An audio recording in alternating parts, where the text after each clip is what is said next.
Welcome, friends of Private Universe. Today I have part 2 of my chat with the wonderful Bill Lennon, 90 years of age and conquering his fears of heights by skydiving.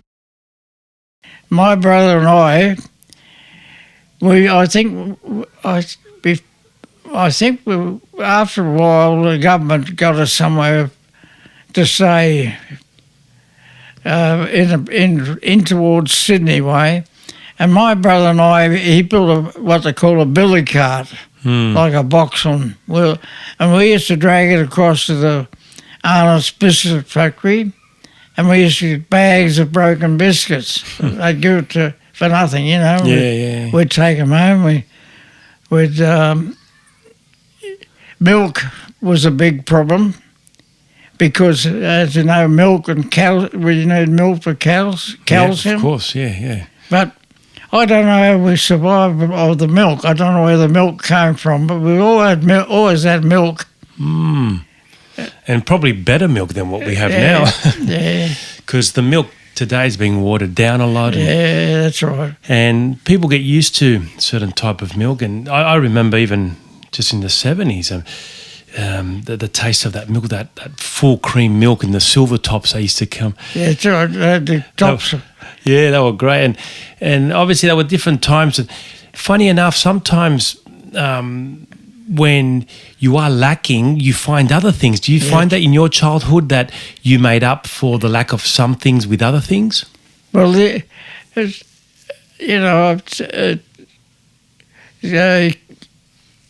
I'm thinking now about the bad diseases in those days, diphtheria, measles, all that. But it must have been in your genes or something. We all survived them, you know. My oldest brother passed away 5 years ago, but there's still 5 siblings left. I met my youngest brother yesterday. I said, "How old are you?" 82. He said, "Turn it up, I'm 80." So put 2 8. He wasn't too happy about it, I told him. He said, when you get to a certain age, you don't count on. Yeah, you round it off a bit. I don't want people. Although on my 90th birthday, my youngest daughter told me on the dad, she said, my husband and I and the daughters are going to take you down to Mooney Workers Club for your birthday. As she said, there'll only be 4 of us, 5 of us were there. But she said, we've got to make it on a Sunday. Your birthday's on the Tuesday. We've got to make it on a Sunday. So we turned up there and I walked in. There's about 30 odd of my sisters, girls and my nieces and nephews. And I'm a bit of a sentimentalist, and I thought I'm going to cry. But it turned out a wonderful, wonderful day. Sure. But it was on the Sunday because everybody works there, you know. Of course. But that's when my birthday. That's right. The Cancer Council. I told them I couldn't do it on the Sunday. I wanted to do it on the Sunday, but they asked me, would I do it on the 12th of the 3rd instead of February, make a March? That'd give me more time to collect money for them. Right. But when my birthday came on 2 days later, I thought, no, I'm going to do it on my birthday. So I rang him up and I said, I'm going to do it tomorrow. And that's when I booked the 2 skydivers. I already had the shirt and Cancer Council shirt, and I had all the paperwork that I put the money I raised straight in the bank in the Cancer. I went up there. That's the day I made up my mind to do it on my birthday. On your 90th birthday. On my 90th birthday. And you also told me when we were talking prior to the show that you always had a fear of heights too. I was terrified. If I went in a plane, if I had to go, I would go, but I wouldn't undo my seatbelt from the time we left to the time we got there. Mm. And my sister and my brother-in-law and my wife and I, we decided we'd go to Fiji for a week or two, and I said, I'm going to be a long while without me undoing my seatbelt. And anyway, we arrived, it was an overnight flight, and we drank copious amounts of wine. And I looked around, they're all asleep, and I'm busting to go to the toilet. So I thought, I've got to go. So I undone my seatbelt, made my way into the toilet, lifted up the lid of the toilet, and I heard this horrible whooshing noise. Oh, yeah. And I thought, I watched that movie, I think it was Goldfinger, where the bloke Cook sat on the toilet and he got sucked into space. And I thought, oh no, I'll just hang on till I get there. You'll need James Bond to save you. That was it. I'm not a I don't know what the word is, but I didn't want to take the risk. Yeah, you're not a risk taker, but you are, because then you jumped out of a plane with a parachute. That's amazing. But yeah, that whooshing sound always gets you, and it's so loud, and it still surprises me when I go to the bathroom on a plane, which. Unlike you, Bill, I love flying, but the bathroom, I try to avoid it as much as possible. and then so I suppose you spent most of your life trying to avoid situations where you were up high a lot, and in terms of trying to not face your fear of heights, you must have spent a lot of time doing that. Yeah, I did. Yeah. I could not climb up a ladder. I couldn't get past the first rung. Wow. I'd shake in the ladder. I thought, I'm getting down. I can't do it. Yeah. I can't reach above my head to change the light globe. My wife's got to hang on to me, on my legs. I was standing on a chair, and she said, come down before you fall down. Yeah. So I hold on to her legs, and she changed the light bulb. Oh, yeah. But I've tried. I've had a car license for 70 years, and I had to have a compulsory driving test, and while I was waiting for the instructor, I thought, if I'm going to that compulsory, I want to get it done by the RTO, or they call itself now. And if she says you shouldn't be driving, I'll say, well, yeah, there's my licence, I won't drive again. Anyway, we went out, she ticked everything. I'd done everything. She said, we'll go back. I said, what, you failed me? And she said, no, you're a lot better driver than comes in here. So while I'm waiting she's filling out the report, I went over to the counter and I said, will you, here's my licence, will you check and see if I've got black marks? And she said, you might be sorry if I do. I might find a park and fine or something. I haven't paid. Afterwards, she come back, she said to me, you've been a good boy all your life. I said, why? She said, you haven't got one black mark. Nothing. She said, you bet. I said, I haven't been. I said, there's a certain amount of luck. Yeah. Being aware, like, you've got to expect the unexpected, like I say.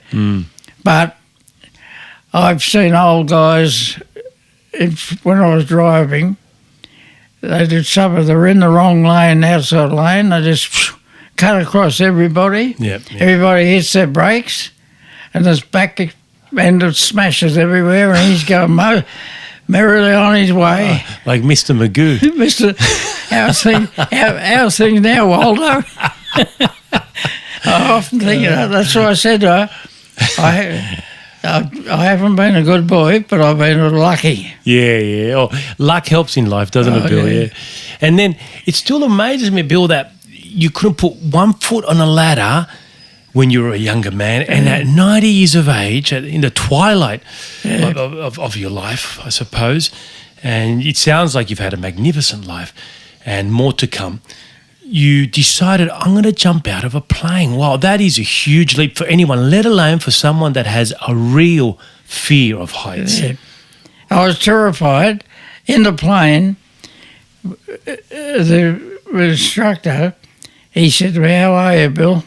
I said, enjoying the view, a beautiful day, but I was terrified. Yeah. I've got to admit, I was terrified. I didn't know what to expect. And you were telling your brain, like you said before, because you were terrified, but because you were saying, what a beautiful day, your brain believed you. Yeah, isn't that incredible? And you enjoyed the ride once it opened, yeah? Yeah. The first one, like I say, I was terrified, but I was determined I was going to do it. Sure. And after I landed, I thought, well, that's not as bad as what I thought would happen, you know. Yeah. Because in the plane, I said to him, the plane was full. I said to Ralph, the instructor, I said, our plan A is we jump out and the parachute opens up. If it doesn't open up, what's plan B? And he said, I've got two. He's got two parachutes. Oh, yeah, reserve one, yeah. Now that made me feel a bit better. Yeah, sure. Yeah. But when we second chance. Yeah. But when we fell out, we didn't jump out. He pushed me out. Yeah. He slid. You're like one of those cats clawing onto the. He said, "Let go. You can let go of the roof now." I said, "Do I have to?" Next minute, they don't give you a chance. They don't give you a chance. Yeah, they know a lot of people must back out last moment, so there's no backing out. You just go. Yeah. Yeah, I believe I asked the fella. One of the instructors, I said to people ever say no, I don't want to do it. They won't make you do it. They'll take you back down, but they never ever can you book for a skydive again. Oh, really? Yeah. With them or with anyone? With anyone. Oh, really? They put a mark on you? See, there's a certain amount of skydives goes to the Parachute Club of Australia or something. Okay. About like a levy, I suppose. Right, yep. And your name would be on in the computer. On the shame file. They wouldn't take you again. So I couldn't get out of it. Yeah. There was only one way down. That was through that open door, I suppose. And with your fear of heights, you're obviously up in the clouds, looking down at how little the earth looks and all the houses. Your heart must have been racing, yeah? We were over the ocean. And this big container, those big, whopping big container ships, they looked as big as a matchbox. And I was gripping, one of them said to me when we landed, they said, you're gripping your teeth pretty hard. And I said I was frightened. My top plate was going to fall out and go in the ocean. And a gummy shark would get it. I was too. I was hanging on to them. They told me, they said, before I said, they take everything off you. Yeah. You've got to leave your watch, your wallet, your keys, but they have a little safe box for you. Yeah. And I said, I've got false teeth. And she said, the little woman said, you can leave them in the box too if you want to.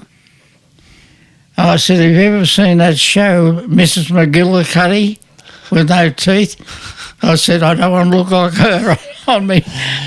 And you're being filmed too, so you want to look your best. He's got that little GoPro camera or something. Oh, yeah. He takes everything, and he's the first one when I'm hanging on tight the harness, and he's got his hands over his ears, and he's going, oh, pushing your head we're back, going to crash and all that stuff. But when the chute opens, it was absolutely wonderful, just gliding all over the lakes. And I could see as we got closer, you can see the landing strip, and all that stuff. Sure. But the third one I done, I really enjoyed it, and I'm going back every year on my birthday. Good on you, mate. Yeah. I told the instructor, I said, he thanked me. He said, only for people like you, we've got a business. And I said, I'll be back. I'll be back next Christmas on my birthday. And I told the doctor, I'm going to do it every year till I get that record or I cark it on the way. That's my bucket list. Well, that's it. Why not? I mean, I tell you, it must be people that are going to listen to this podcast are going to be so inspired. If I hadn't jumped already, after listening to you, Bill, I would be. Yeah. Because it just goes to show that anything's possible. You conquered your fear of heights by the most dramatic way possible. Yeah. And going up in the plane, get to 13,000 feet.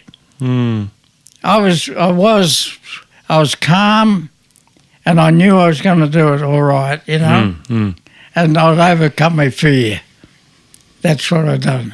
Even before you jumped. I've overcome that fear of heights. When you made the decision to jump, that's probably when you overcame it. Yeah. Not on the jump itself. Yeah.